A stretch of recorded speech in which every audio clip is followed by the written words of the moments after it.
Premièrement, merci à toutes et à tous d'être là pour l'inauguration de notre local de campagne. Merci à tous de s'être mobilisés et meilleurs vœux à ceux que je n'ai pas encore pu croiser depuis le 1er janvier. Donc aujourd'hui, on est rassemblés pour inaugurer notre local. Ce local, on veut que ce soit l'épicentre, le point d'ancrage de notre campagne pour les élections municipales à venir. Et à partir d'ici, on ira à la rencontre de toutes les Montoises et de tous les Montois pour cette campagne. On tiendra également des permanences, elles sont affichées sur la porte et tout le monde pourra venir nous rencontrer et tout le monde pourra venir discuter avec nous pour comprendre quelle est notre démarche. Notre démarche, je vous le rappelle, c'est une démarche collective qui rassemble de nombreux partis de gauche sur Mont-de-Marsan sous l'égide du nouvel élan populaire. Elle rassemble notamment Europe Écologie Les Verts, Génération Écologie, le Parti communiste français, le Parti de gauche et le Parti socialiste, mais pas que. Et ça, c'est le plus important. Nous avons également réussi à rassembler beaucoup de personnes de la société civile qui ont des valeurs de gauche, qui sont fiers de ces valeurs et qui nous ont rejoints dans cette dynamique afin de porter le combat à venir. Nous souhaitons aussi aller à la rencontre de tous les habitants du territoire montois qui souhaitent et qui partagent nos valeurs et qui nous soutiennent. Je remercie encore et de nouveau les membres de notre comité de soutien qui sont venus nombreux aujourd'hui et que je remercie infiniment. Merci à toi Antonia d'être là aujourd'hui. Merci aux élus qui ne sont malheureusement pas là aujourd'hui parce qu'il y a beaucoup d'événements sur les Landes aujourd'hui, mais qui nous ont tous apporté leur soutien et apporté leur dynamique et leur motivation dans la démarche. Je remercie les élus départementaux et Xavier Fortinon.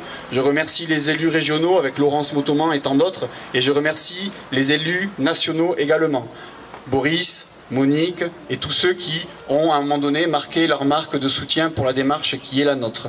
J'incite et j'invite tout le monde à nous rejoindre au sein de ce comité de soutien et je remercie également les nombreux Montois qui ont également souhaité être là et nous soutenir. Je vois qu'il y a Alain Lafourcade, je le remercie. Merci à Bernadette Curculos. Merci à tous ces gens-là. Merci à également Marie-Pierre Sanlec que j'ai vu présent parmi nous. Voilà, tous ces gens qui sont du territoire, qui connaissent parfaitement notre territoire et qui nous accompagnent aujourd'hui. Notre ambition, c'est de porter un projet de rupture, un projet tourné vers l'humanisme, l'écologie, le social. Il faut absolument que sur Mont-de-Marsan, une nouvelle voix porte et qu'une nouvelle vision soit incarnée et soit portée.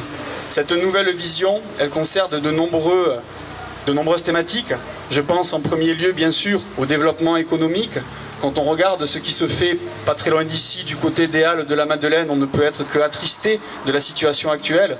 Nous avons un lieu qui est emblématique des Montoises et des Montois et qui malheureusement est aujourd'hui laissé à l'abandon parce que le portage politique et juridique qui en a été fait est désastreux. Nous avons un lieu dans lequel vous avez un bail amphithéotique de 54 ans qui a été signé.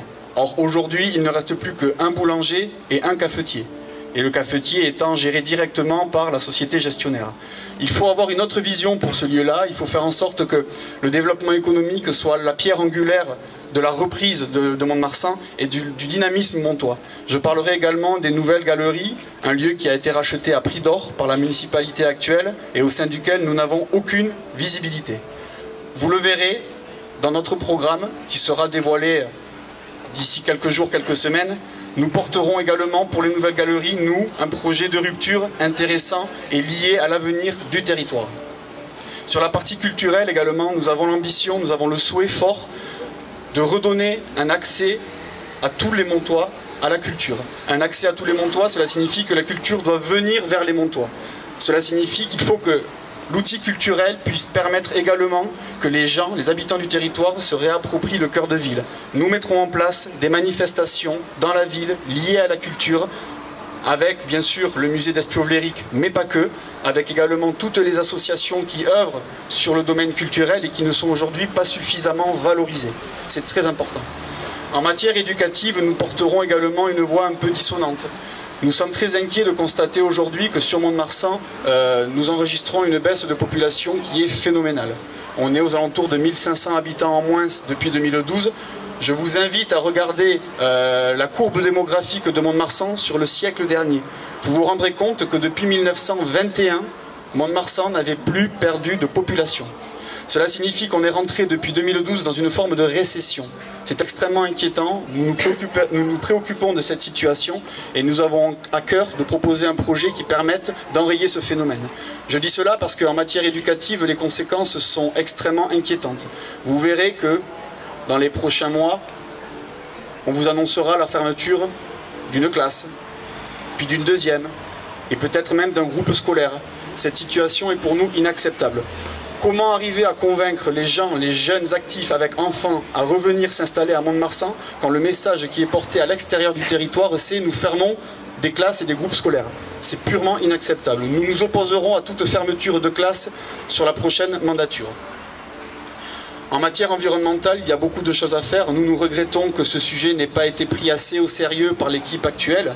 Et nous avons également sur cette vision-là beaucoup de choses à apporter. Bien évidemment, il faut que la ville se végétalise et retrouve un peu d'allant. Durant la dernière mandature, tant d'arbres ont été coupés dans les quartiers. Cela a été assez dénoncé. Et il faut absolument que Mont-de-Marsan redevienne un poumon vert, le poumon vert du centre des Landes, de la ville-préfecture. Il y aura également un sujet fort sur les mobilités douces, vous le savez, on en a déjà parlé. Nous souhaitons mettre en place la gratuité des transports. Ce n'est pas une utopie. Regardez ce qui se fait à Calais, Dunkerque, Libourne, Niort. Ces personnes-là, ces exécutifs-là ont mis en place la gratuité des transports et aujourd'hui on constate que c'est quelque chose qui a amené un plus pour le territoire et pour la fréquentation des cœurs de ville. Nous aurons également une vision sur tout ce qui concerne les piétons et les cyclistes. Je vous invite à vous promener, alors faites attention quand même, hein, du côté du Sablard le soir vers 18 h, notamment le vendredi, vous verrez le cafouillage total que c'est. Et quand on est cycliste ou piéton, c'est extrêmement dangereux. Il faut repenser les mobilités dans cette ville. Il faut faire en sorte qu'on puisse traverser la ville depuis Éloie-du-Côme jusqu'à la place des Arènes sur un circuit sécurisé, tant pour les piétons que pour les Montois. Nous aurons une pensée également en matière de santé. La santé publique aujourd'hui est malmenée, on le voit aujourd'hui, ce qui se passe dans les hôpitaux notamment, la difficulté qu'ont les EHPAD également.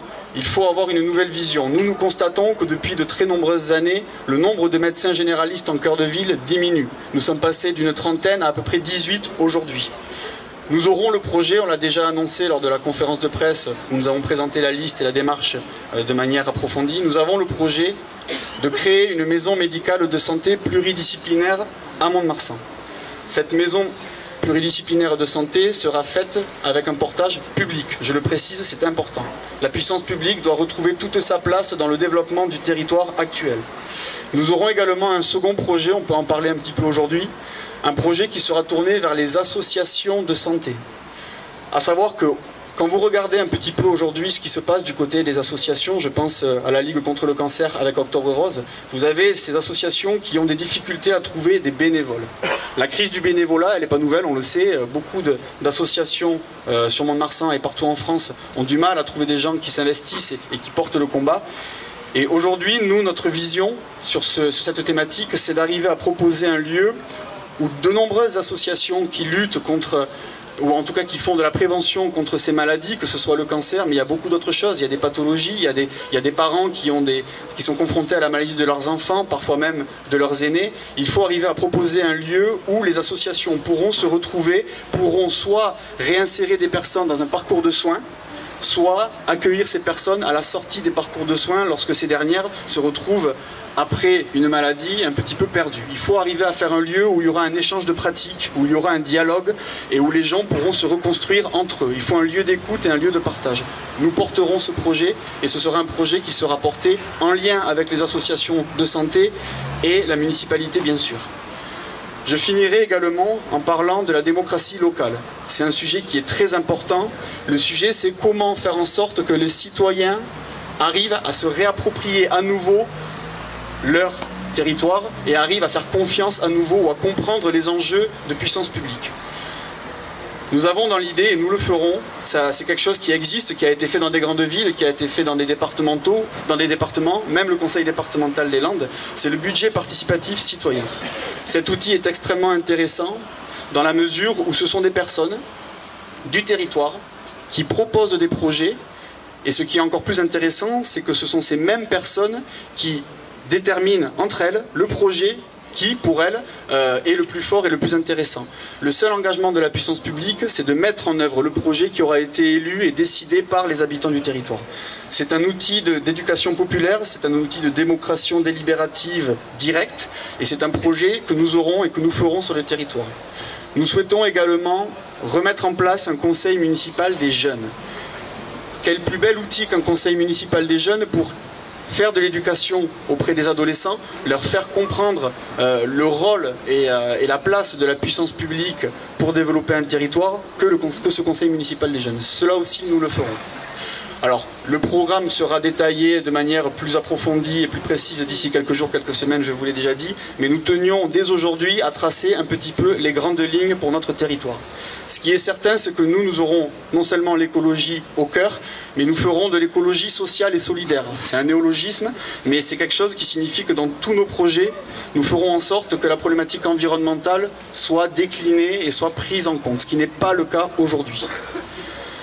Alors si on regarde un petit peu le paysage politique montois, on se rend compte que nous aurons à affronter un maire sortant par intérim qui se dit sans étiquette. Alors, moi je vais vous lever le doute, je vais le faire de suite et très vite, ce n'est pas un maire sans étiquette, je vous rassure. C'est un maire qui a une étiquette, l'étiquette de droite et bien de droite. Quand on regarde notamment lors de son inauguration les personnes qui étaient présentes, je pense qu'il n'y a pas de doute à avoir. Lorsque vous avez un représentant des Républicains, que vous avez une secrétaire d'État du gouvernement Macron et que vous avez un député La République En Marche qui est présent, je pense que l'étiquette, elle est vite collée.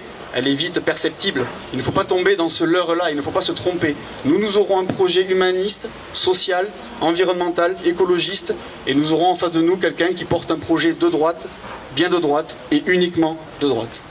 Donc voilà, ce que je voulais vous dire, c'est que ce local, on en est très fiers, c'est le point d'ancrage de notre campagne, ce sera un lieu d'échange, un lieu d'éducation, un lieu de débat, on le fera vivre tout au long de la campagne. Nous irons également à la rencontre des Montoises et des Montois jusqu'au 15 et 22 mars prochain. Et je vous invite à venir le plus souvent possible nous rencontrer, et je vous remercie grandement. Merci à tous et à très vite.